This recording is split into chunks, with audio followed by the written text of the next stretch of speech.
from the sewers. This is the Turtle Power Podcast.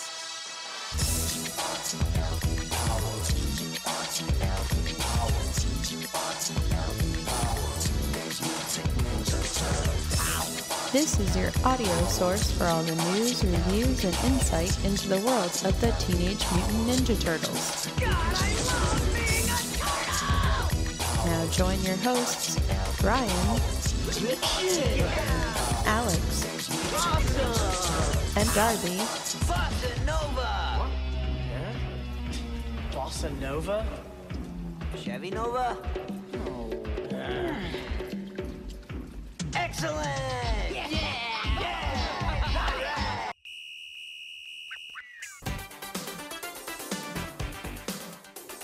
Now it's time for the Turtle Power Podcast.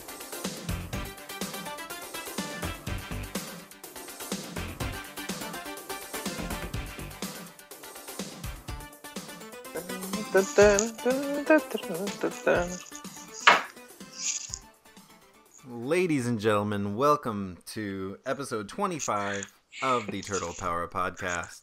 We have ladies that listen to us? Yes, wives, I guess. we Excellent. actually do. And as episode 25, we've been talking about this episode for a while. This is one we've been looking forward to quite a bit. This is going to be our IDW Comics special. I strike two on my way down. Donatello takes out a third with his staff. Already the pudgy ones are starting to panic. Raph loves this stuff. He's not alone. Why is he narrating? Is he crazy? Hardcore crazy. I love these guys!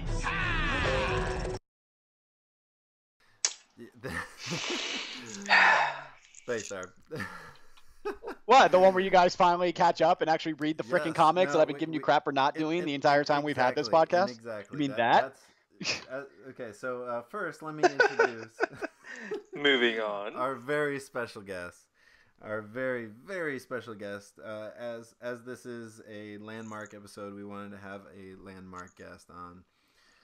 Ladies and gentlemen, may I introduce a turtle fan who's Will you made get it to the it? big time. Seriously, Jesus Christ.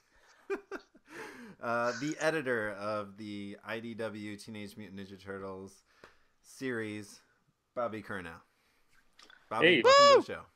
Thank you for that wordy intro. I'm surprised he's still there. I would have left. I'd have been like, this guy's taking way too long to introduce me. I'm out. No, I didn't know that this was your guys' 25th episode, or maybe you told me and I forgot, but that's cool. So thanks for happening. Time out. It's This is our our 25th pleasure. episode. Yeah. Alex hasn't been listening to our show either. This one, it lined up well. We were trying to time it with the end of City Fall, but so we're a little late. But I just figured we just gave everybody enough time to catch up. Yeah, you guys to catch up. I've been caught up since was- the whole thing. I don't want to hear. Right. Lame That's fine. excuses. I'll give you that. I was ready before that episode, though. I just want to. I did it before it was cool. I don't care. Okay, hipster, Darby, dickhead. I don't care. Well, City Fall has, it's been in the works for quite a while. I think when word first came out that you guys were going to be working up towards this, Alex and I weren't reading the series at the time. I started off with the first couple. I think the first 7 issues I got in hardcover, along with Raph. I think I got Don and Mike. But then I actually went back and started reading all of the Mirage because of the the Ultimate collections that were coming out and everything. So, but Darby made us read this IDW series. Because it's so good. It is such a good series. And he's I don't think absolutely IGN right. did it justice when they only ranked them at number 7 for like best independent comics. Should have Well, been so much higher. I mean, that's something to say about it, though, that they're saying that of all the different comic series that are out right now, they said that the Turtles is in their top 10. Yeah, there's lots of good comics out right now. That is flattering. I don't think I knew that either. Yeah, they just announced that just a couple of days ago, actually. So, Cool. congratulations. Well deserved. It's been an absolute pleasure reading through this series. With the various incarnations of the Turtles that are active right now, I would, at this point, I would have to say this is number 1 in my book. So, so first of all, thank you. Well, thank you. That's super nice to hear. Thanks a lot. What we wanted to do, because on our show, we like to get deep with the story and the characters of the Turtles. So we should say from the very beginning, if you're listening and you want to read these comics, do it now. Stop listening. Go read these comics. Don't stop listening. Don't stop. That's an awful thing. Ryan, what is wrong with you? Stop God. listening to this individual episode, because we're gonna talk about some stuff. We're gonna try to not be super spoiler. Oh, spoiler alerts. That's why. So Yeah. pause the episode. Don't stop listening. Pause it. God. Poor choice of words, Ryan. Seriously. Poor choice of words. Spoilers are cool. I'll try and give you guys like at least one good spoiler for upcoming stuff. Give me all of them. Whatever, man. I'm down. We've got some questions. But Down like down, Charlie baby. I guess let's just start at the beginning. Start at the beginning of the series. Change is constant. This whole concept, reincarnation. Awesome. Yes. Fantastic. So awesome. Where did this come from? Who came up with this? That's pure Tom Waltz. A lot of things after that have Tom Waltz is an editor at IDW too, and we sit literally right next to each other, maybe 5 feet apart. So we're just talking all day about Turtles. So kind of everything after those first 5 issues kind of comes from us just spitballing ideas and talking. But the reincarnation angle is just 100% Tom, and something that he thought he would really bring a different sort of layer to the mythology. So all Tom. Well, the funny thing is, I just want to add real quick. I have another show that I do at school and on the website called Speed Force Radio, where we talk about comics and nerdy stuff like that. And my co-host, he never really got into the Turtles in terms of reading the comics. And when I told him about the reincarnation and the new origin that is in IDW, he is now starting to read the comics because he loved it that much that he was like, well, now I have to jump on this. So cool. Brilliant. Yeah. So we've got those first 4 issues where you're really kind of just introducing this new universe. I really liked it. I liked the concept of the baby turtles with Splinter. I guess my question is, when you first sit down and you know that you have the ability to chart this new universe, like, is that where you start? Do you start with where did the Turtles come from, or how did that work?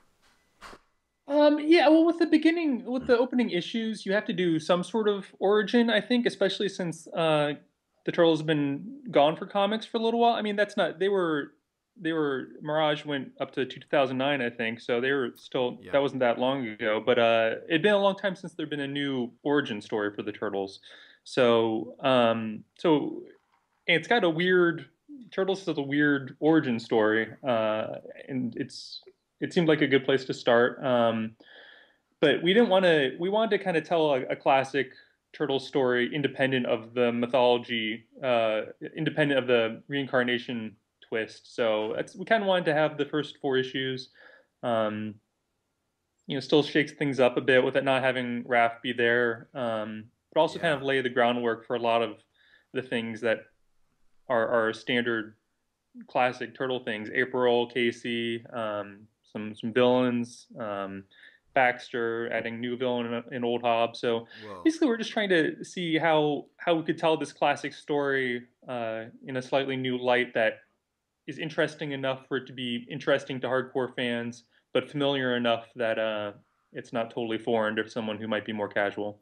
Now, tell me if I'm wrong here, but in the eye patch works perfectly because I feel like Old Hob is the pirate of the Teenage Mutant Ninja Turtles universe.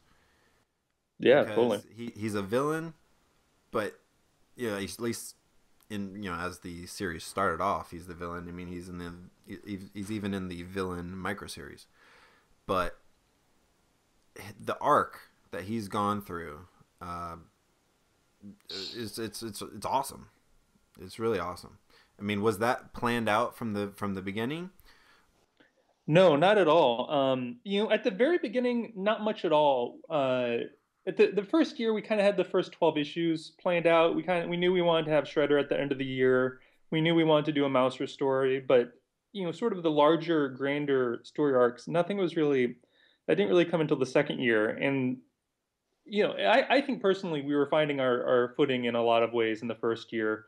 So we didn't have anything planned for Hob beyond him just being sort of a new mutant and being a street mutant, being someone who, if you think about it like video games, he's the first boss. You fight the guy on the street, and then you move on to Baxter Stockman, then you move on to Shredder.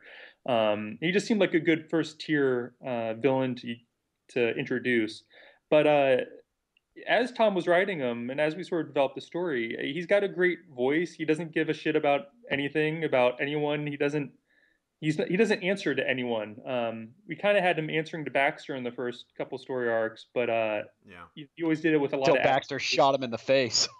Exactly, yeah. But yeah, so he never acted like anyone but himself was in control. And so it kind of quickly became apparent that this kind of type of character could do anything and could be a great wild card. When we shot him, we knew that he wasn't going to be dead. We knew that was going to be, he's going to be coming back relatively soon. I really hate comic book deaths. And I kind of hope that this one didn't even seem definitive because it was never planned to be definitive. So I don't know. It was just a way to get him off of Baxter's radar, and because Baxter likes to keep things on his radar until they're off. So, I thought that was a good way to do that for him. But yeah, Hobbs constantly evolving, and I'm really excited about what we've got coming for him coming up. No, yeah, I'm with you on the comic book death thing because I was looking up some stuff today, just random comic book stuff, and it was like huge spoilers for an upcoming Avengers comic where apparently Captain America is going to eat it again. And it's like, how many times do you have to keep killing these guys off, the same character, just to bring them back? Yeah, I felt the same with Hob. I was like, okay, he's not dead. He'll come back somehow. I didn't know he was going to come back the way that he did, but that was pretty sweet. Cool. Yeah, no, we got some fans gave us a little bit of flack during Cityfall that we didn't actually kill anyone, and I can kind of understand that. But my attitude is like, if they're going to get killed, I want them to stay dead. And there's so much story left, to tell with all of the main cast so far. So you killed some random French ninjas. I mean, they took a couple shurikens to the neck. Yeah, that's all right. That's cool. Yeah, well, the Savate had it coming to him, so whatever. What is the proper pronunciation? Yeah, I think that's right, Savat. That's what we say in the office. Okay. Why are you questioning me? No, that's not how I said it. I thought it was like Savate or something. I don't know. Something. No, Savat. Mispronouncing it. None of us in the office, so who knows? Is that something that comes up a lot in the office too? Just like you guys will have little petty, funny arguments like that, like no, it's Savate, or no, it's this. Yeah, well, we weren't sure how to say Kitsune's name first, and I think that's actually correct. in the Japanese is sort. I mean, I'm mangling. I don't have Japanese accent, but is kitsune as opposed to kitsune or I don't know, something else. So I believe there's an adult film star, Katsumi. Could throw that out there. Fantastic. I'm sure that was Mateus's inspiration. Maybe. She's pretty hot. The Savat, they made their debut in the annual. That was a great. That's not completely accurate. I think they first appeared in issue 6 or so. Ooh. Their footer fighting some sort of ninja, and the Turtles are kind of watching. Yeah, I think it's issue number 6. Okay. There was because I know they played a big part in the annual. Yeah. And I know he had a lot of introductions at the beginning of that issue.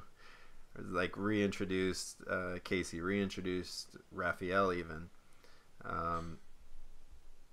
It was really interesting though that with this issue, that what seemed like a very one-off story that just kind of happened and in its own little world, but these characters ended up playing such a big part in City Fall, and there was just a surprise to me. It was almost like oh wait, hey, I remember when this happened. Yeah, see, I wouldn't say it's a surprise, because if you read the comics, you'll see they reference stuff that happens in micro series all the time. So why not the annual? They'll even have the little box in the bottom, because they'll have an asterisk and it's like C micro series Alopax, when they're talking about her or something. Is that something that because I know Kevin and Peter did that in the Mirage series. Is that something that you brought over from them, or? I think it's pretty classic comic book. It used to happen in all comics, from the 50s to at least to the 90s. Now you still see it now. It kind of went out of fashion for a little bit. Okay. But whenever there's a shared universe like in DC or Marvel, where it's kind of telling a continuous story, you'd see that a lot. So it just seemed kind of appropriate to do. And but I'm happy to hear that there was surprise that the annual led to things in City Fall, because that's a lot of fun for us, is to tell these sort of self-contained stories that seem like they could just be, all right, we'll never impact anything again, but touch back organically on elements for them and have them be important. So yeah, Harold, the kind of mad scientist friend, he appeared in City Fall, but we're going to be seeing him again and a lot in the next year, and it's kind of crazy to be like, all right, just this character that Brian Lynch sort of created out of nowhere has a relatively important impact to play 2 years later. So it's fun to do that.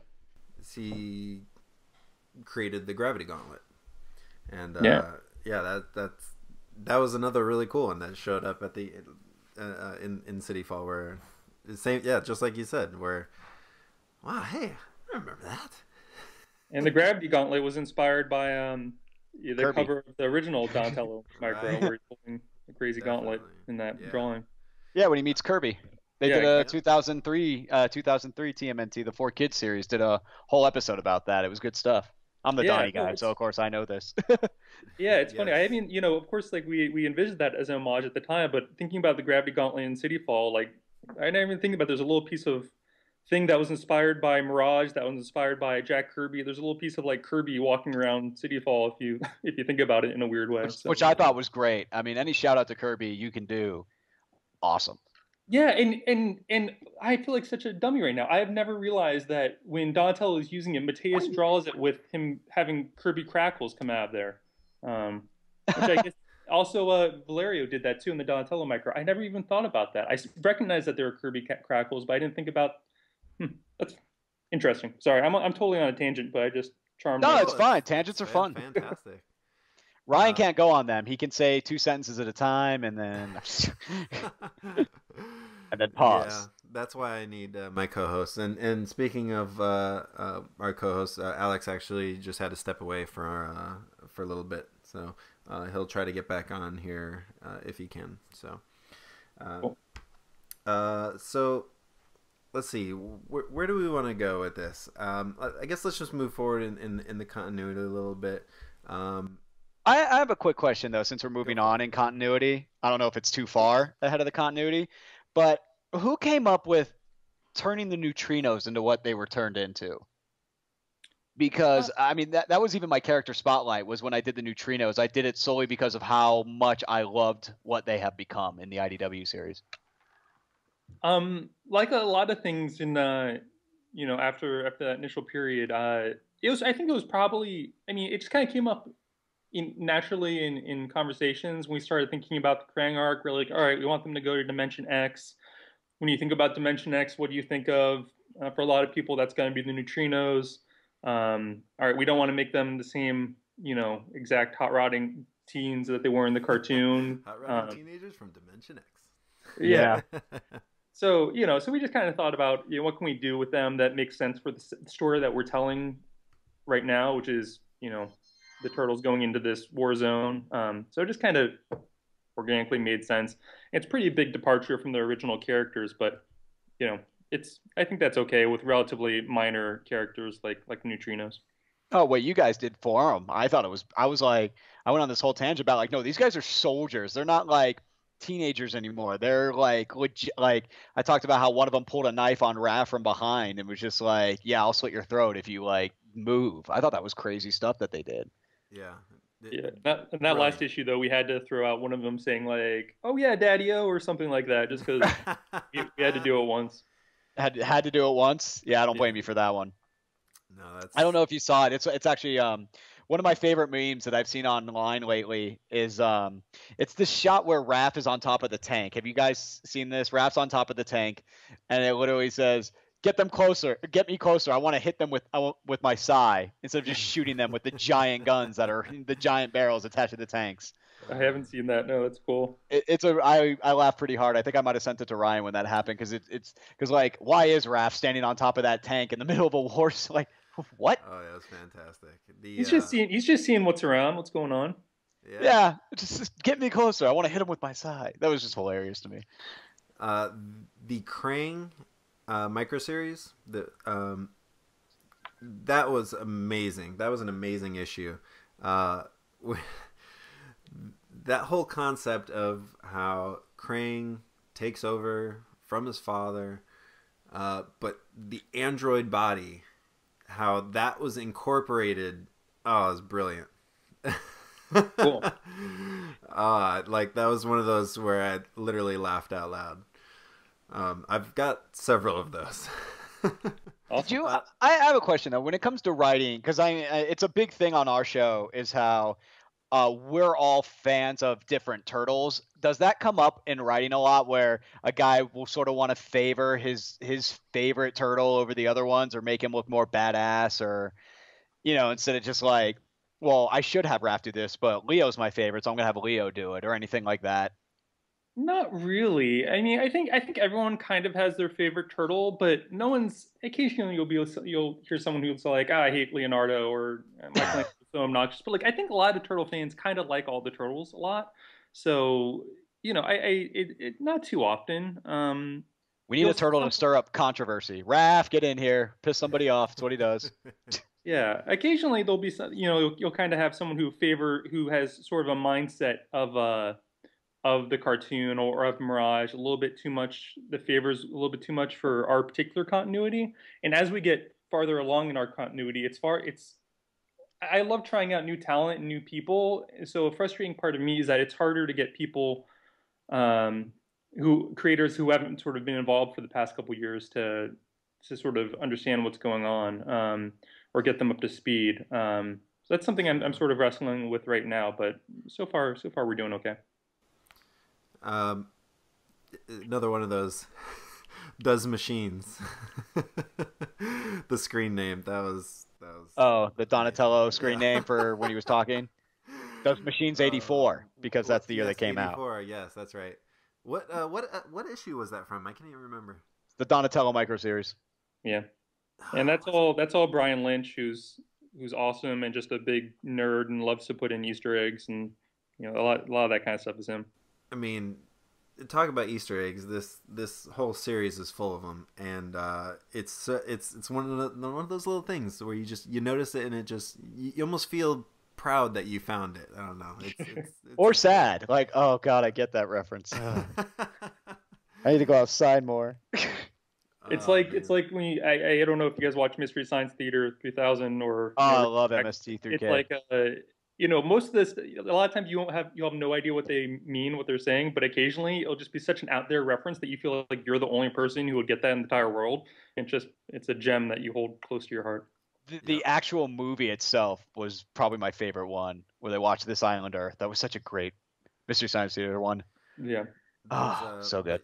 Those references where 1 out of 100 people is gonna get it, but that one person is gonna fall out of their chair. I'd like to think more than 1 out of 100 would get Does Machines. I thought that was great. True. That's true. That's true. But in that same issue, I think when they're on in like the science fair, I remember Brian wrote in the script, let's have some of the stuff on the table be old Turtles toys, like turtle guns that you'd see on a rock soldier or something. And he would have a link to some, Google images of them. So Brian really does his homework, or is just a big enough nerd that it comes naturally. That's awesome. Yeah. I prefer writing like that instead of getting somebody to write the comic who doesn't know the source material as well as they should. For somebody who's genuinely into it that much, like they're probably more excited to write it than we are to read it, if that's possible. But to me, that's awesome. I love that. Yeah, it can go too far where it's just pure fan wank, but like someone can have a good, like Brian, like this is a great, Brian, that's something that a hardcore nerd may or may not recognize, but it doesn't affect the story at all. It's not dependent on that at all. So I think Brian's really good at that. And I wish I could work with Brian more. But he's a big Hollywood screenwriter. So he's busy, but he wants to come back sometime. Nice. Let's talk about Slash. Oh, okay. So Slash is introduced. Actually, seems very similar to the version of Slash that's in the Nick Turtles. Right now, no. I would say he's giant. He's almost impossible to defeat. But hold on, during City Fall, when he makes the candy bar, it's almost like he turned from Slash into Toka. And when he came crashing through that wall, I had to put down the comic, and I was just like, that is so cool. Cool. So that's another character that's definitely gone through this arc. And that was one of those moments for me through this series that was just, wow, this is so good. Turtles 35 is going to be your issue to check out then. That's a huge Slash turning point issue. See, I keep wanting to call him Spike. I mean, I know he's Slash, but I keep wanting to call him Spike. I don't know. It's just it's the same turtle. Whatever. That's right. That's right. According to 2013. Spike, yeah. What? Spike Slash. Right. That's cool though that we know that he's coming back in a certain issue, because I do like that character. I like one of my favorite. I used him as an example because I've been keeping up with everything that the Turtles have been doing in IDW and in the 2013 series, and I've actually said I think Michelangelo. I used to think he was the most worthless turtle. Now he's above Raph in my book, and one of the prime examples I have is he's the turtle who befriended Slash. All the other ones didn't care for him or whatever, but I feel like it was that connection that Mikey made with Slash that had Slash come, flying through that wall to save them. And Mikey found where that foot meeting was going to be taking place in City Fall at the end. And he was also the guy who put Raph in his place when Raph was being a dummy in issue 25. That's true. That's true. Yep. When he was arguing with Donatello. Yeah, I literally just answered a Ninja Notes question 2 days ago that was like, you guys have done a great job with Leonardo and Raphael, but it seems like Don and Mike are sort of secondary, and I can totally see his point. Like, we haven't had Michelangelo's storyline like we have with Leonardo in City 30. Yeah. Yeah, I mean, but it's still like there's been great moments for both of them, but they haven't been the center of a major plot like Raph was in the first story arc or Leonardo in Cityfall. But what I said in Ninja Notes is that that's changing. The next year is going to be really heavy on Don, and then the year after that, Michelangelo is by far the biggest player. Oh wow! But Nice. we're still going to see lots of important moments from both of them.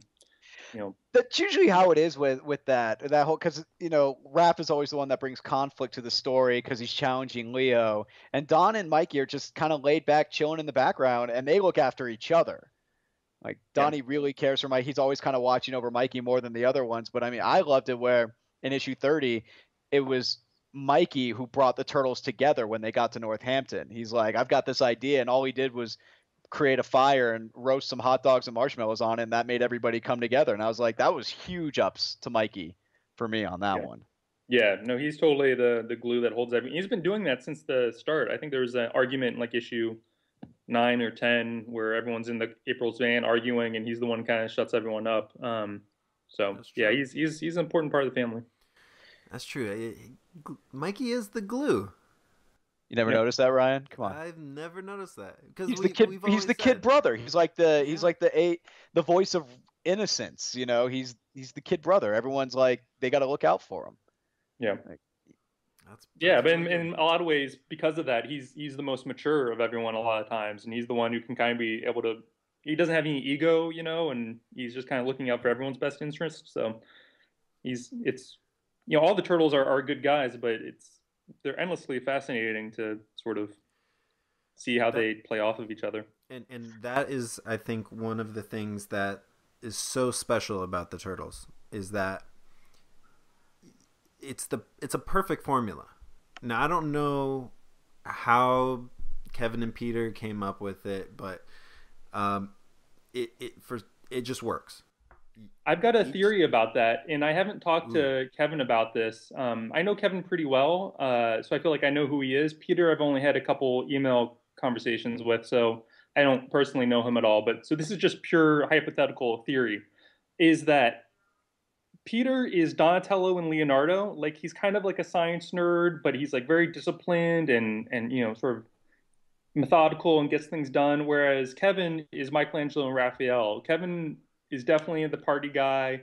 He's definitely he rides a motorcycle. He's sort of a rebel.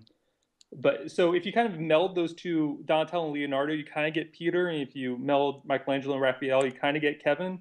And I think that I don't know. I'd be curious to see if what they think about that. But there's some conflict, and there's some there's some friction, some creative friction. I'm sure probably as any duo, but like ultimately it meshes really well, and you get the best of both worlds. And to continue this tangent, what's also sort of interesting is that I sort of see that in with Tom and I a little bit, just in the way we approach stories, and where we sort of have a different combination, but it's weird to think about it in such a meta fashion, and they're character archetypes, but they mesh well together for whatever reason.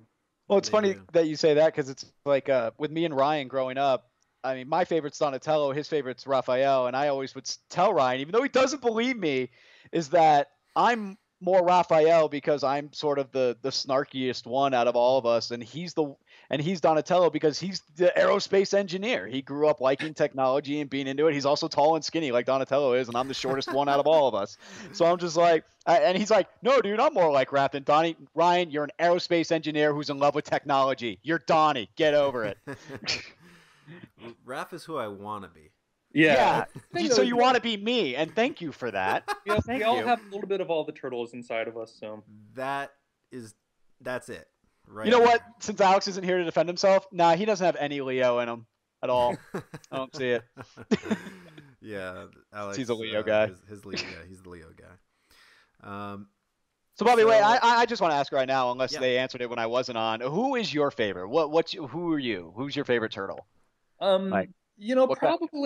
Probably Leonardo. If I had to choose one, I feel like it's choosing one of your kids. Like I love them all, but thank God Alex isn't here. But especially since becoming an editor, where it's just like constant deadlines, and you always have to have a game plan. I actually remember Leonardo kind of being my favorite as a kid, just because he had two honking swords, and that's awesome. But as having gone into my professional life, I definitely exhibit some Leonardo traces. But I think I've got some Michelangelo to balance me out though too. So That's funny. Mikey's the balance out for Leo. I yeah, can see that. yeah. I mean, you could say Raph is too, or Donatello, but for me, I can see Donnie leveling out Raph because the level-headedness against the hot-headed, like, yeah, partier and the serious guy. Yeah. I could see it. Speaking of characters, I wanna pick your brain a little bit. With so much catalog available, how do you guys pick and choose characters, locations, vehicles? I mean, so you've got Bebop and Rocksteady in the Technodrome. Characters, vehicles that were only in the 87 series. You got Karai, Utroms, Fugitoid. Those were present in the Mirage and the 2003 animated series. And then you've got characters like Baxter Stockman, Leatherhead, Rat King that are in everything. So, and I know you've talked about from reading in the notes that with Leatherhead and Rat King, those have been discussed. But that's one of the special things about this series is that you guys are taking in everything, and I love it because everything else, all the other different incarnations of the Turtles have always tried to stick to their one thing, and that's what I love about this series is that it's everybody jump in the pool, right? And I guess is it a pick a name out of a hat? Is it a hey, I have a favorite character that I want to introduce into this series? Kind of how does that process? It really just depends on, I think it'd be super easy to just pop a character in and it's like, oh, hey, it's Leatherhead. Like you get a burst of interest and that's great. But if it doesn't happen organically, if it doesn't if it doesn't make sense for the story, then I feel like that's just sort of a wasted opportunity. And so that's why, a lot of people, we kind of teased Bebop and Rocksteady in the Raphael micro, but yeah, we didn't have a story for them yet. I think a lot of people could think, oh, Bebop and Rocksteady, they're a lot of people's like favorite villains from the cartoon. Makes sense to introduce them in the first year as mutants, as mutant enemies. And people were like, how come we're not seeing them? Where are they? We're at like issue 18 or 20. It's like, where are Bebop and Rocksteady? It's been over a year since we saw their human selves. And we get the same question with Leatherhead and Rat King now. It's like, where are they? How come we haven't seen them? But really, it's just, and no, like Leatherhead's one of my favorite characters. I can't wait to get to him. So it's not like we're just trying to get in all of our favorites. But it's just what makes sense for the story at the time. And Bebop and Rocksteady, like it wasn't their time yet in those first 2 years. But it just made sense that how to introduce them in City Fall. As sort of a City Fall climax event. So it's really just kind of figuring out where the best place in the story, how they can best serve the story, and how their character makes the most sense of the story at any given time. Definitely the most impactful, like you were saying, because that was crazy. Like because I was reading City Fall before, my other hosts on the show who didn't want to get into the comics as quickly as I did, but I was like, guys, there is something that just happened in City Fall. It's epic. Like you guys are going to love it. And that's what I was talking about. Yeah. If you would have brought them back before City Fall, it would have been like, okay, they're back, I guess. But, for them to pop in City Fall the way that they did. And it's like, I'd much rather have that. I'd much rather wait patiently for a year or two for my favorite character to show up in a very impactful moment than for him to just be forced in because other people wanted him in there. Yeah. And I think it's all subjective. I'm sure some people would rather have it do other ways, but that's ultimately all we can really do is try and figure out where it best fits in the story. So there's been times when we've really been like, oh, now we should really put in Bebop and Rocksteady right now, and it would be a great moment because we're excited. We're as excited as anyone to see whichever character it is. But so we'll kind of have to hold off. But often holding off will bring a new light to the character, because the story develops and you're like, okay, now it makes sense. We've been wanting to put those characters in, but now is a time that really makes a lot of sense. So that's why I feel like as we've gone on, we've picked up steam because we've built ourselves a foundation to work with and have things pay off. So that's been a kind of nice surprise. When we very first started the book, we didn't know how long it was going to last, and we didn't know really if we'd be able to play with things 2 years down the line. So that's been a really nice surprise, and it's been really satisfying to see people respond to that part of the book. So was that always the plan for Casey's dad to become, or to have been and become again, Hun?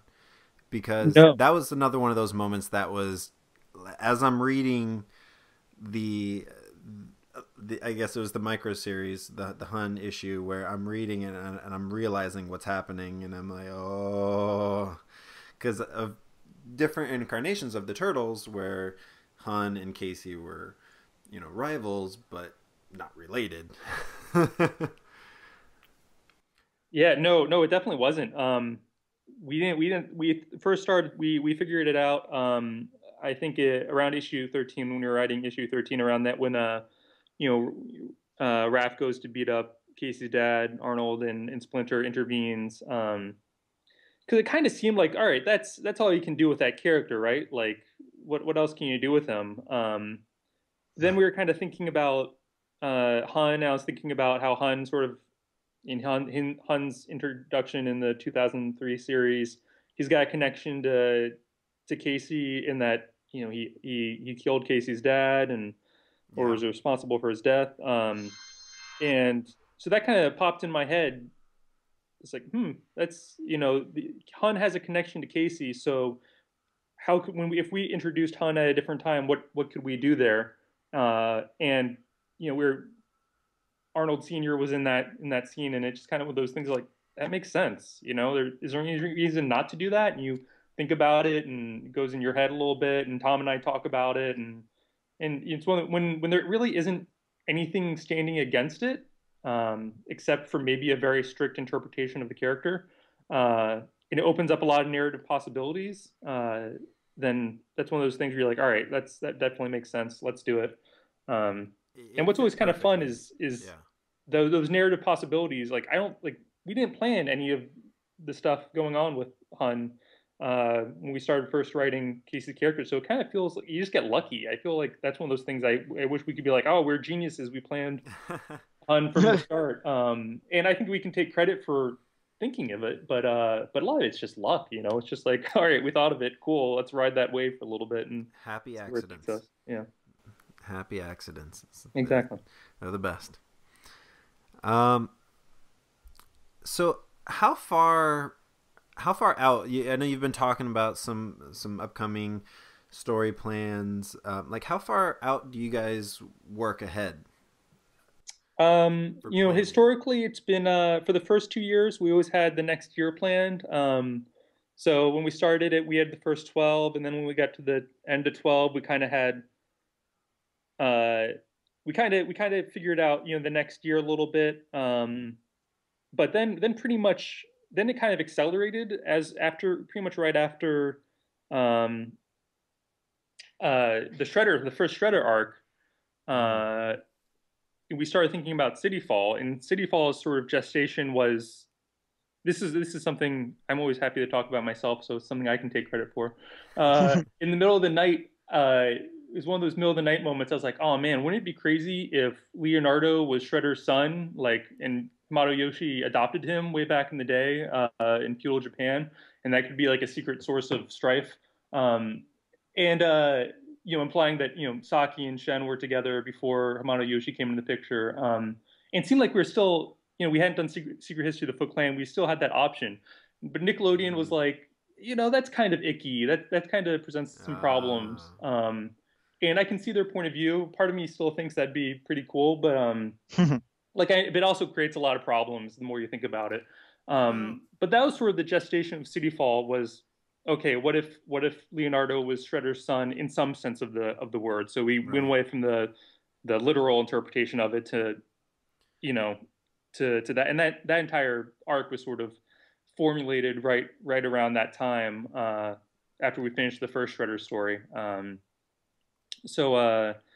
it also just made a lot of sense that how would Shredder most want to hurt Hamato Yoshi? He could kill him, sure, but he could really hurt him by taking one of his turtles as his own, and that just seemed like a great dick Shredder thing to do. Had a lot of story potential behind it. And then we've just kind of been going from there. We've got around when we started City Fall, we kind of mapped out. It took us pretty much all of City Fall to map out post City Fall to number 50. But I feel like we've got a good roadmap to 50. At least all the major beats are there. We know they're going to fall. And so right now we're talking about what happens post 50, which is what really excites me the most. Oh wow! So yeah, that's where it's sort of a whole different ball game, and I can't talk about things post 50. So that's all I say about that. You got a big story arc coming up after 50, or yeah, can you always tell us that? Northampton was sort of a much needed breather after City Fall. I feel like if some people are going to expect us to do a return to New York storyline immediately after Northampton, but kind of 33 to 50 are return to New York.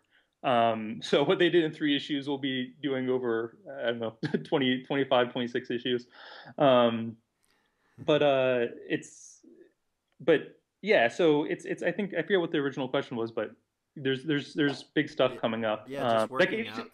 Yeah, I remember what my point was, is that it's going to start a little slow again. It's just going to be, I think, a constant build to 50 and then beyond that. I think I wouldn't want anyone to come in necessarily around like 33, because I think it's sort of we're going to be setting some building blocks, some really interesting building blocks. But yeah, things will continue to build for the next couple of years. Nice. Yeah, I don't think anybody should come in anywhere besides episode or issue 1 and just go through them all, because they're all amazing. Yeah. Cool.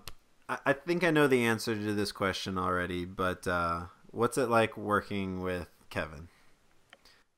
Kevin's super awesome. I was like anyone else when the project started. I just knew of Kevin as being the creator of Ninja Turtles with Peter. And so you don't know what to expect at all. And so I could see him being super protective of the Turtles and being super, not wanting to do things just a certain way. And, how can you say no to Kevin Eastman? Like, he co-created it. Like, all right, great. But he is such a big... first of all, just as a dude, he's just an awesome dude. He's super friendly. He's super laid back. You'd think that someone who has had as much success and impact on culture for people of our generation as he has, you'd think that you could very easily imagine them having a huge head or being an asshole or just not being cool in some way. But no, he's down to earth and he's cool. And, whenever we have a crazy idea, he's like, that's great. That's awesome. Go for it. So he's just a big cheerleader for us. And, he's provided a couple important story points throughout the years, but just recently, at the end of last year, he moved to San Diego, which is where the IDW offices are.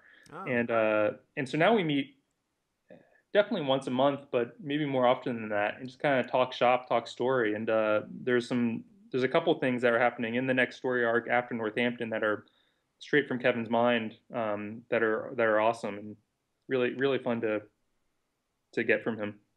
Nice. Well, I know we're following them now, but they just joined Twitter, him and Courtney. You can find them at Kevin Eastman 86 and not Eastman. Sorry, I totally interrupted you, but not Eastman Official, which is what I thought for a long time was him, but it's not. Yeah. So that's not the official. Oh, Eastman Official is another one. That's not him. I don't know who it is. That I would sometimes tweet about, and I still don't know who he is. Yes, Kevin Official is. Does Kevin know who he is? Is Kevin like, hey, who's this guy? I don't know. I haven't talked to him about it, but it's funny. So I want to talk about this really exciting 30th anniversary special. Yeah. First Eastman and Laird collaboration in Woo! how long?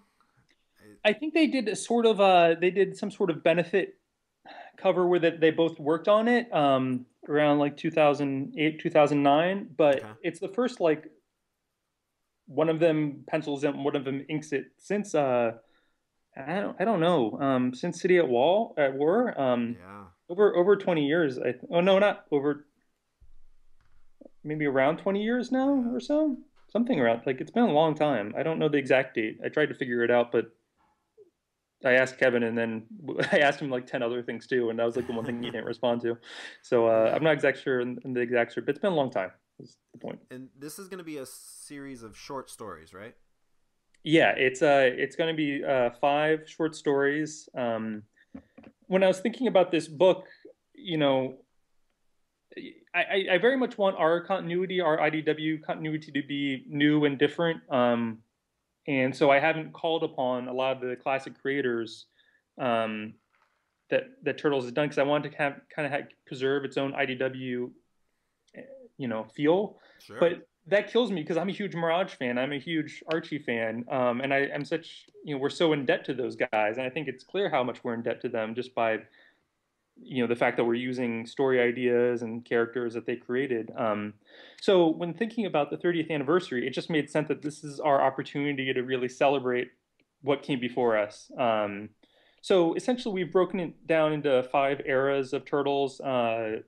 Kevin and some friends will have tell an early Mirage story for section 1. Then we'll have Steve Murphy and Chris Allen story set in the Archie universe and the Adventures universe for part 2. Part 3, Frank Fosco and Gary Carlson, the Image guys, are telling a story set in that universe. Then Jim Lawson is doing a sort of later day Mirage story, Yep. and then we're gonna close out with the IDW universe. And then we're gonna have a bunch of pinups from a lot of awesome people, both new and old, that have contributed to Turtles in a serious way. Um, so I mean, to me, as a fan, it's of all of these incarnations, like it's just great to revisit these universes. Hopefully not for the last time, but one more Sure. time, and it's exciting to talk to these guys, and it's fun to see the art start coming in. It's really great, and it's fun to, it's a big honor to be a part of it, in terms of us having an IDW.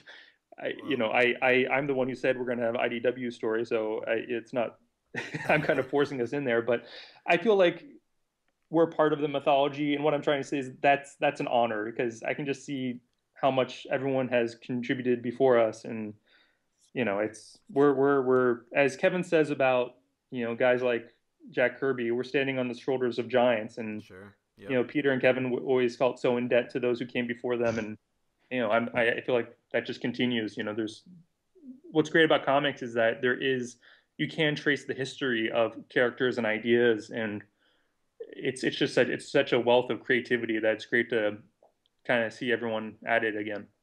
Well, as readers, thank you, because it's that's so great that we're gonna get new content from these long put to sleep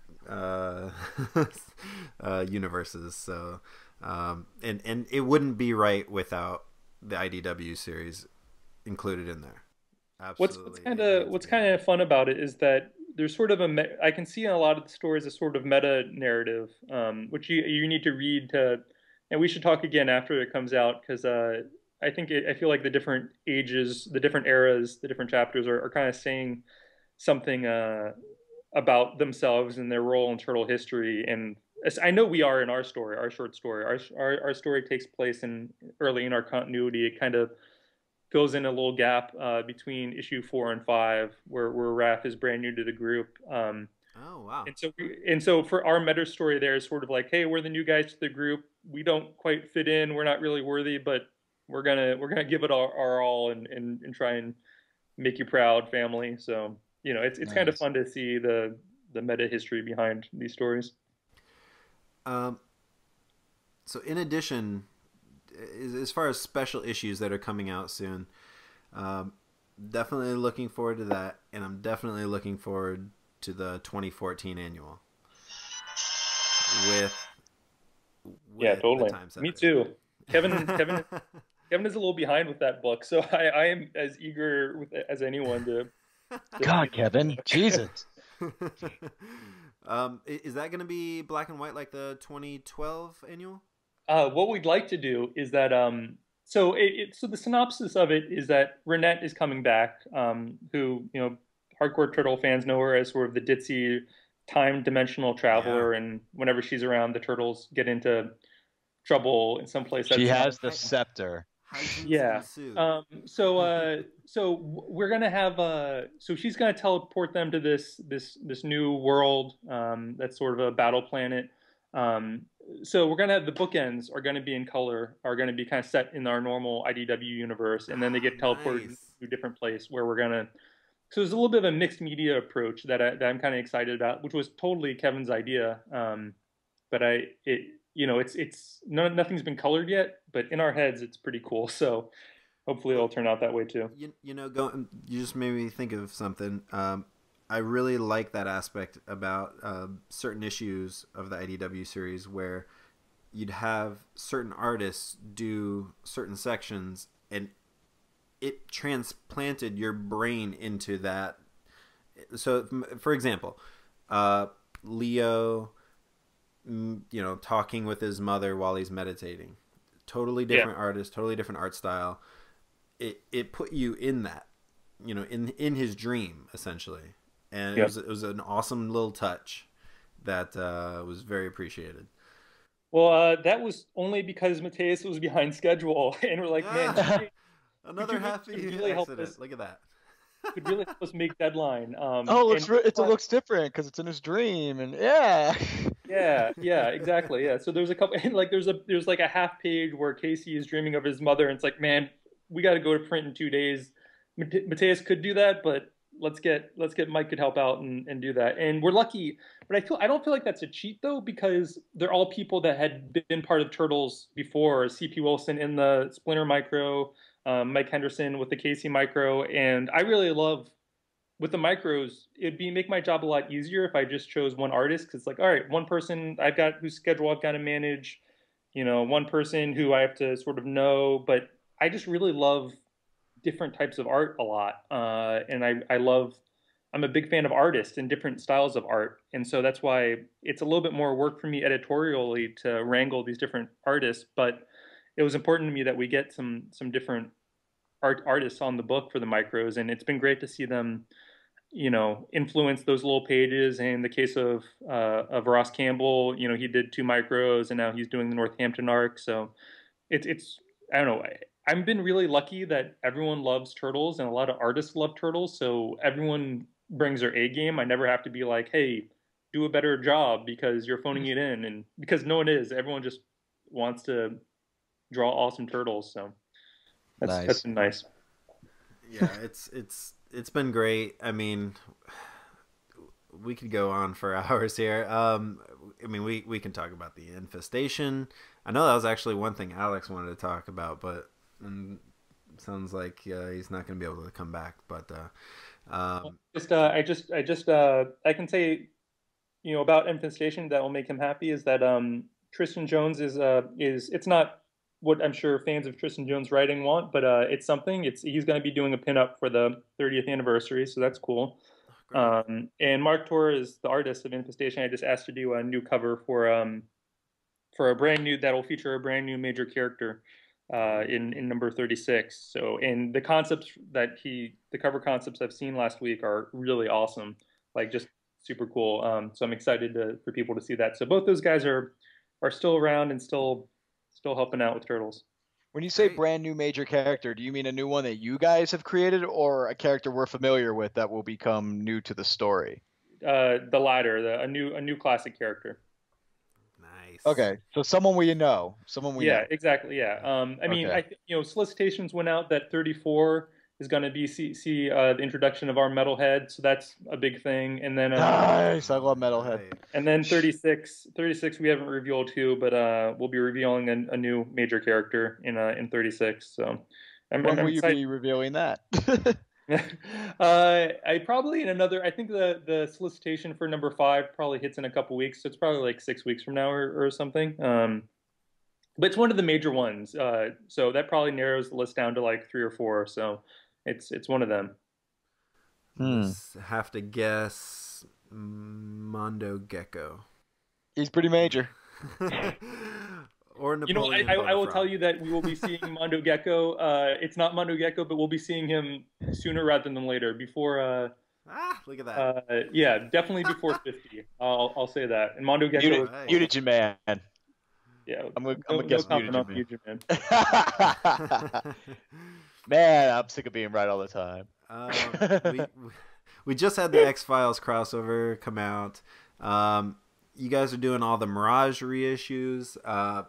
That's how, man. Okay, so I guess I should mention all the Mirage I've been getting in hardcover, whereas with all the IDW, I use the app.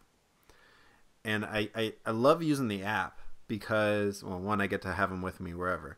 But secondly, what I do is I do the like the double tap so that I zoom in on each panel. And what it does is it keeps me from seeing what's happening next. Because a lot of times when I'm reading comics, I will, flip the page and I'll see what's going on the right page. You'll see an explosion or something. Right. Exactly. You'll be like, oh, something's about to blow up. Exactly. So I actually it's really always like tricky that trying to aspect. keep those big reveals for even number page for left side of the page numbers because it's like, oh man, you can't give that away willy nilly. But yeah, I'm old school, so I always just like print comics. But I always get such a kick out of reading comics that I've been involved with on a app because it's like a whole new way of seeing it that I'm not familiar with, and it's hard to imagine someone more familiar with these turtle pages than me. But yeah, so it's like, oh yeah, that's awesome how that panel becomes big and cool, wide shot, and yeah, it's a lot of fun. I approve the way you're reading things. Yeah, no, it's great. It's almost like a mini movie.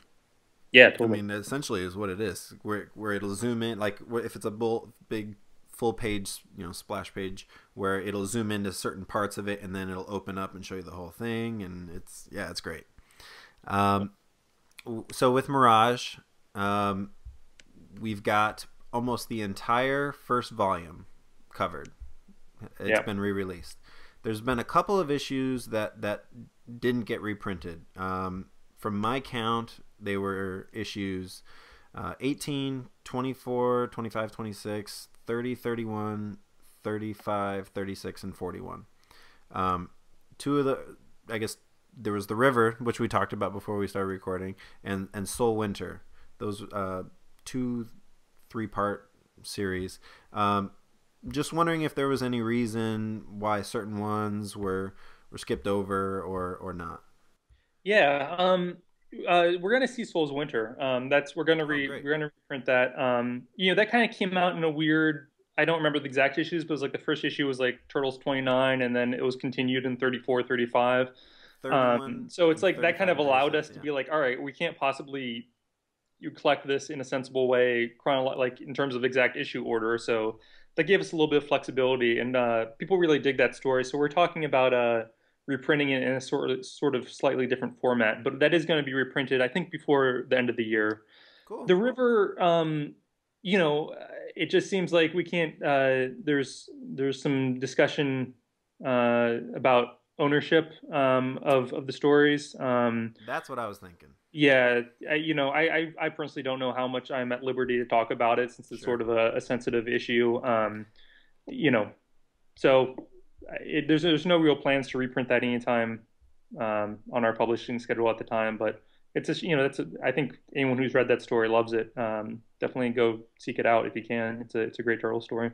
The covers, all 3 of the Rivers, I love the covers just themselves. So we're into volume 2 now. We're starting in on I think right now in production is volume 2 stories. Yep, I've got that pre-ordered, and then TMNT Classics volume 8. I've got that pre-ordered as well. And that is covering Volume 2 of Tales of the TMNT. Yeah. So, again, as a fan who, again, we talked about this before we started. We gave away too much before we started recording.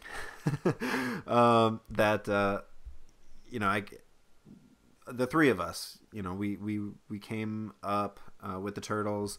We're at an age where the Mirage comics seemed dark and scary, and we didn't really know what was going on.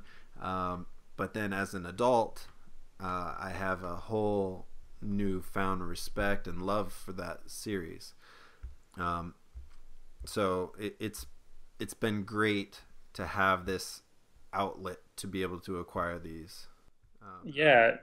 That's something. When I hear people are getting into Mirage comics because of our comics, like that blows my mind, because like I was talking about earlier, it's just we're so in debt to them, and it's great. Like it's such good material. Like there's, it's kind of all over the place at times, but I mean, there's some of the best comics ever are in Mirage Turtles, and yeah, that's awesome. Like I had nothing to do with the creation of the Ultimate Collections, but I think they look great, and it's a fun way to read those stories, and that stuff's great, and everyone notes from Peter and Kevin on there. That's totally. Isn't that fun to read? Yeah, that's just great. Yeah. So yeah, definitely, it's it's great. It's great to be a Turtles fan, especially if you're a fan of the comics. You guys are reprinting the Archie Adventures series. You plan on going through the whole, all of them? We'd like to. Yeah, we definitely want to. It seems like we definitely like to. I think there's a lot of it. So it's like it's like the publishing, people have to keep buying it for us to continue. It's not like a guaranteed thing. So sure. I hope people do continue buying it, because I want to see those stories reprinted myself. So yeah, but we hope to. Interesting. And that's the series that I had growing up. Yeah, and Darby too. I know too. That's the comic book series that we grew up with. Yeah, exactly. I read that. I read the first. I don't remember how much I read, but I definitely didn't read the later era Archie stuff, which is great. I've read it since then, and it's awesome. Yeah. But so it's a lot of, I think a lot of people who say that they're big fans haven't seen and read a lot of the Archie material, haven't read a lot of the later day Mirage stuff. So yeah, I'm excited to get to it. One of my favorite covers of all, and I've talked about this on the show before, is the Raph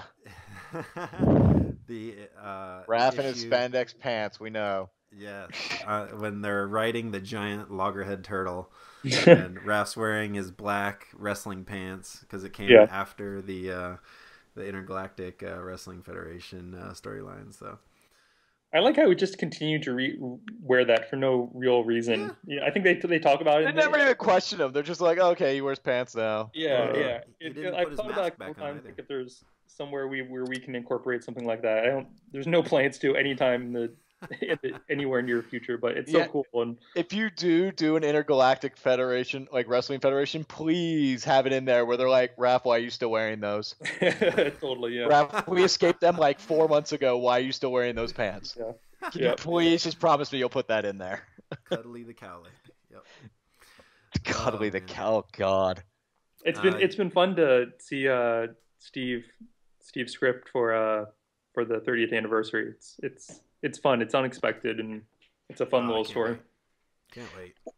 Who came up with the whole the red bandanas thing? Because that was also one of my favorite things about the red color.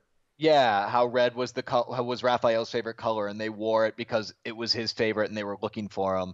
That was one of my favorite things about the new origin story of the Turtles. Who was it who came up with that? That was definitely Tom. That was all Tom. Yeah, no, it was, I've heard some hardcore fans that, there's the hardcore Mirage fans who, and again, like, I always feel weird defending our decisions because I consider myself one of them. But they were like, oh, it was a tease. You had to start, you started with the red and then went to the colors. It's just like, it made sense for our story to do it how we did. But I mean, it's just, Well, that's what I'm saying. That like what you guys did was amazing because Mirage never had a reason for them to wear all red, and in fact, no other incarnation of the Turtles even had a reason for them to wear different color bandanas. Yeah. Like, why was Donnie purple? Why is Leo blue? Like, that made sense. I mean, it makes sense, but it's kind of, at the same time, it is, if you think about it, it's kind of a bullshit reason. Like, oh, it's their favorite colors. Why would ninjas wear their favorite colors on their head? Like, sure, because Splinter told them to wear red because they were looking for Raph. Yeah, but why was that their favorite colors before that? You know, when they were kids. Kids wearing blue kimonos. I read it, Ryan. Yeah. So, like, the point being is that, like, you can, if you look too close into it, like, sure, you can find fault with it, but man, you can find fault with a lot of Turtles if you are looking too closely at it. I mean, it's just all like comics. Yeah, exactly, not just Turtles.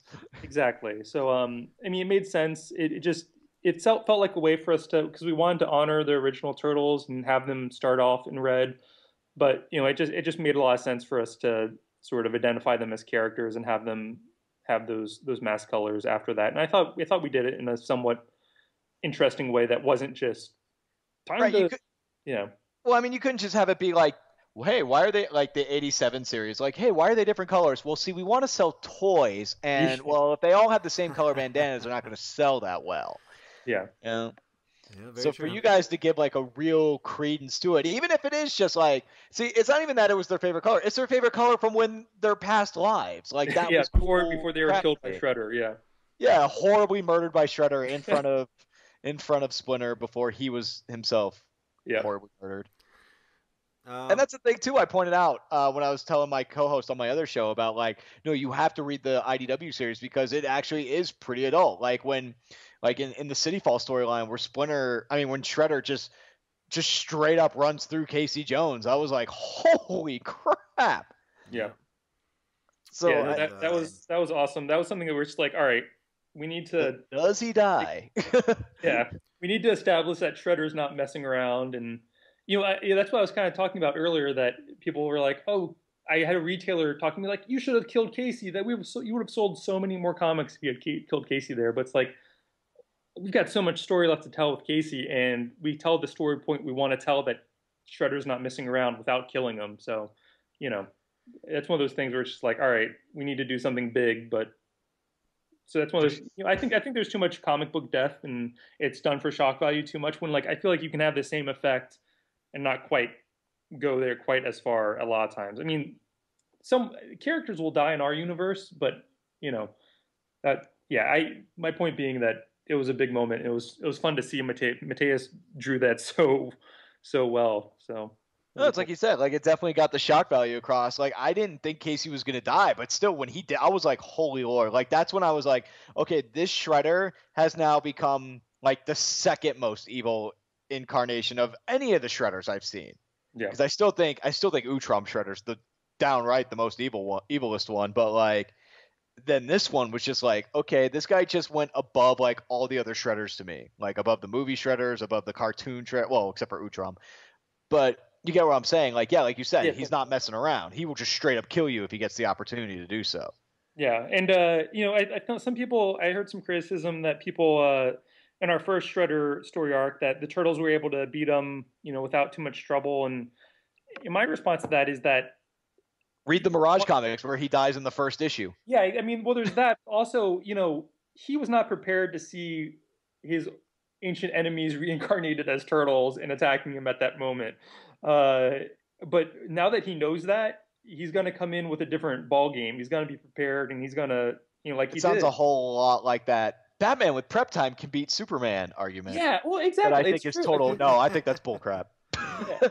I think that argument is bullcrap. But yeah, no, it sounds like it. Like he wasn't prepared for 4 turtles to just attack him at once. So like, yeah, and it's not like they killed him. Yeah, it's like, you know, they were able to knock him to the ground, and that's about it. And that's not necessarily winning a fight, you know. So, and something that's been fun with our series, and something that Tom and I have really tried to do, is try and keep it so that the villains don't lose for as long as possible.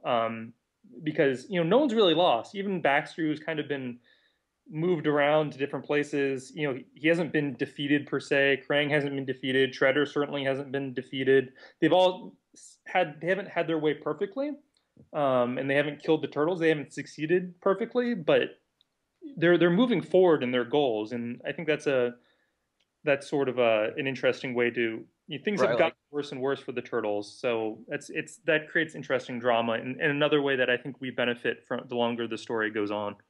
Right, like Shredder still took over New York City, like still took over the New York City underworld. He just didn't kill the Turtles. Yeah, exactly. Yeah, it's still he can still feel good about about that. We've gone deep. Yeah, I've totally taken up a lot of your guys' time, and I've actually got a red. I've got a red meter on my battery life now, so I might cut out somewhat. But I apologize for taking up so much time. No, we like it. This is what we want. We want good, in-depth stuff, and tangents are always the best. It's because I'm going to school for broadcasting now, and where I do my internship at, the host said he's like, the best shows are the ones where you don't even get into the topics that you wrote down before the show. It's true. It's true. The best ones are just when you go on wild tangents because you didn't plan it. It's more genuine, and yeah, that's awesome. Well, as such, we didn't get a chance to talk about the new animated adventures.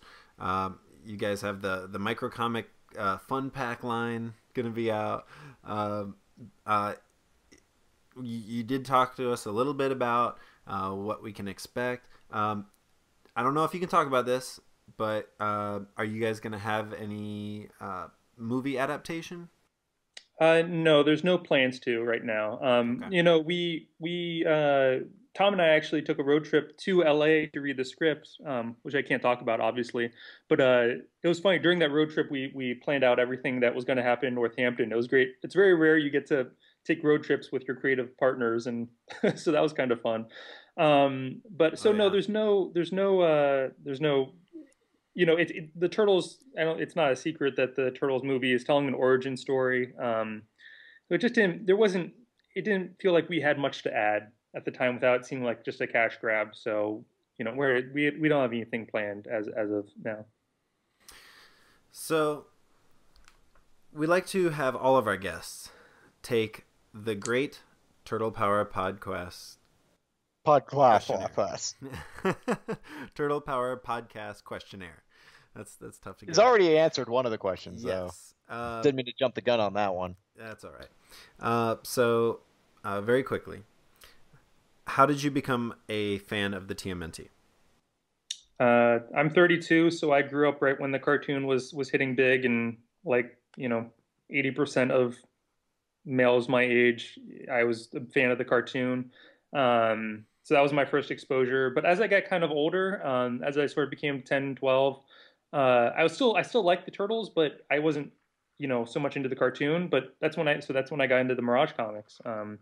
So I was like, oh, I'm a little bit older. Oh, sweet. There's awesome hardcore Turtles for older me.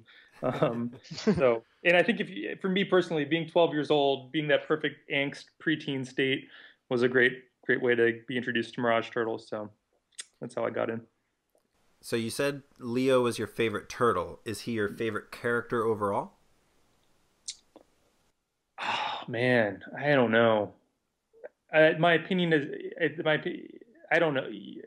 That's an impossible question because there's so many awesome villains. And I'm having trouble divorcing who I liked as a character growing up versus right now in our series. Talking about when I got into Mirage, the first Mirage issue I read wasn't number 1. It was number 2 with Baxter and the Mousers. So I kind of have a soft spot for Baxter.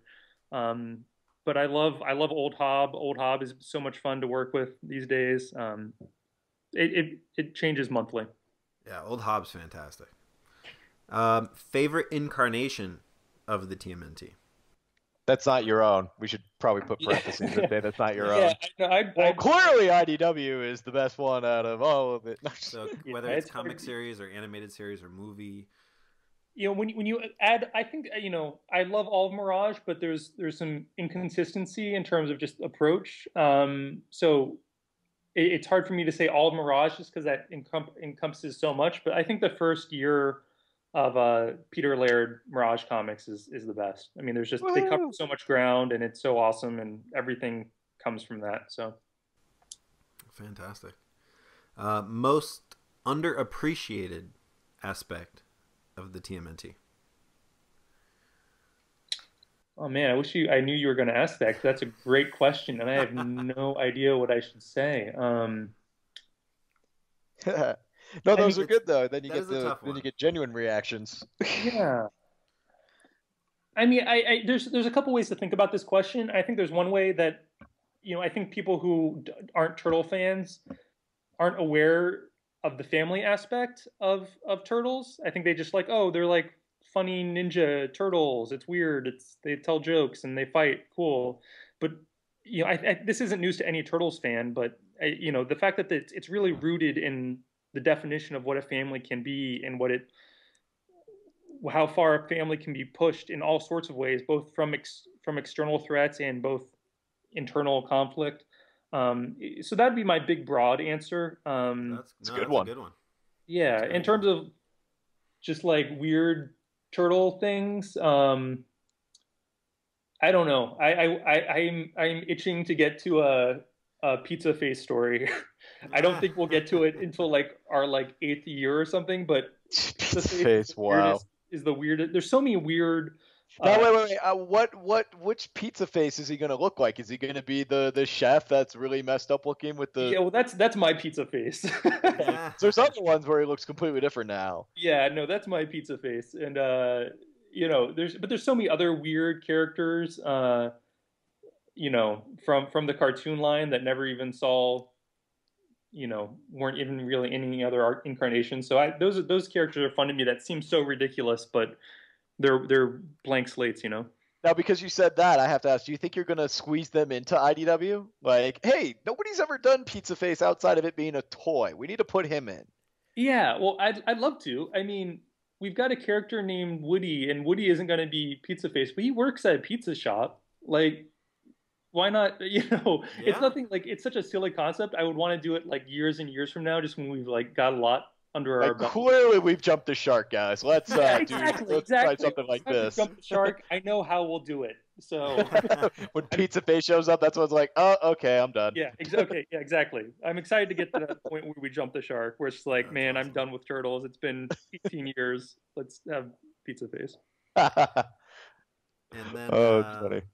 We like to have a specific question for each of our guests as well.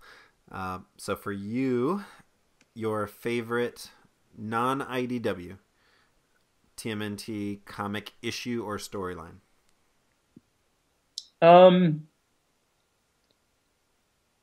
Like I said, Mirage #2 was my first comic, so that's a special place in my heart. Yeah. I feel like it's really easy to say City at War. Yeah, I was thinking that too. I was like, that's such an easy answer. Yeah, I don't know that it is. I really love the river. We were talking about that earlier. I really love that story. I really love Northampton, the original Northampton. Yeah. And I really like. I can't answer with just one question. With one answer. No, that's fine. I guess if I had to choose one, it's a weird. If I had to be unique, I'd choose Turtles #2, just because that's me, and I've got a special. I think the river's a good answer too, though. Yeah, I mean, there's a lot of answers. Yeah. So, I think that's all we've got for you. Well, his meter's running red, so his phone. Sure. Well, yeah, I actually have not much time, but I did. I said I'd give you guys an exclusive. So it's all you have for me. But something I've got for you guys is after our 30th anniversary, we'll have a new miniseries. And what it's going to be is Turtles in Time. Yes. We introduced Renette in the annual, and so we'll be seeing her again, and we'll see 4-issue miniseries Turtles in Time. I am so happy for this. Yeah, it's gonna be such a great exclusive. Two issues are written by Paul Aller, and 2 issues are written by Eric Burnham. So they've done lots of work. They know what they're doing. We're gonna see some new artists, but also some returning favorites. It's gonna be a different artist each issue, different time period each issue. So. It's going to be a lot of fun. There's going to be 2 issues. Okay. Yeah, 4 issues. The 2 issues are just going to be kind of zany craziness, and 2 issues are going to be kind of emotional gut punches. So, I'm really excited. That's sort of what we're waist deep in. They're writing the scripts. I'm assembling the artists. I'm super excited about it. I think it's as good as any of the other miniseries that we've done, and we'll see how it turns out. But right now, I'm as excited for that as anything that we've done. And this is this year after the annual? Yeah, it's going to be in June. Number 1 will be in June. So solicitations for that will hit in a couple weeks, I think, kind of mid-March. So you guys got the scoop on that. Man, I'm so happy because you guys always release, because my birthday's May 29th. You always release the best stuff around my birthday. City Fall started on my birthday last year. It was like City Fall coming May 29th. I'm like, hell yeah, May 29th. Cool. Awesome. I didn't even think about that way. June 1st. Good time to do Turtles. Oh, well, thank you very much. I cannot wait. Ryan, you edit the crap out of this episode tonight, and you put it up. You put it up like now. You're gonna have to do a lot of editing because I rambled so much, but no, that's no. He's gonna censor out me coming on being like, Denver, God, snowy. Bobby, where can people find you online? I'm on Twitter as the Disastrix, but you can also just look up Bobby Curnow and you can find me there. And I post previews of Turtles stuff and other comics I do, and I say a bunch of stupid shit as well. So yeah, I actually just started following Bobby. And one Twitter fact I need to point out while we still can: Turtle Power Podcast, more followers than Kevin Eastman. Just gonna throw that out there. He just started. Give him time. You're right. I got to say this. Better than Kevin Eastman. You're right. I was gonna say, while I still can, I'm gonna go ahead and be like, hey, guess what? Yeah. Maybe if Kevin came on our show, he'd get a bump or something, Bumping. Kevin, you need some exposure. You need to come on our show, because we have more. Wait until he's done with the annual. Wait until he's done with his deadlines. I know that they're going on the road because it's con season starting up. So him and Courtney I think they're in Sacramento this weekend. No, they're supposed to be done. Kevin's supposed to be done by now. Ryan, I'm Kevin Eastman right now. In my head. I mean, he's doing awesome, great work, and he's working hard. But if there's going to be any turtle book that's late, it might be that book. It'll be the annual. Yeah. We'll be waiting with bated breath, and we promise we won't get him on the show until afterwards. Okay, cool. Kevin is the best dude ever, so I hope you can one day. He's awesome. Oh, I'd love to. Ladies and gentlemen, I think that's going to do it for this very special episode of the Turtle Power Podcast. You can check us out on our official website, TurtlePowerPodcast.com. Follow us on Twitter, @TMNT Podcast. Myself, I'm @FigDonPat. Follow Alex @Rodriguez 2005. Jesus Christ, man. @Darby T. Patton. Like us on Facebook, facebook.com/TurtlePowerPodcast. Subscribe on YouTube, youtube.com/TurtlePowerPodcast, and share your feedback with us via email, turtlepowerpodcast@gmail.com. And as always, subscribe and rate us on iTunes. Sure, why not? That's going to do it. Bobby, that was awesome. Thank you so much for the interview and the exclusive that we have that Ryan needs to put out now. Cool. Well, my pleasure. Thanks for having me. It's always great to talk Turtles with other fans. So, happy to come back someday. Definitely. And awesome. We look forward to it too. Cool. Thanks, Bobby. Thank you so much, Bobby. We'll talk to you soon. Bye.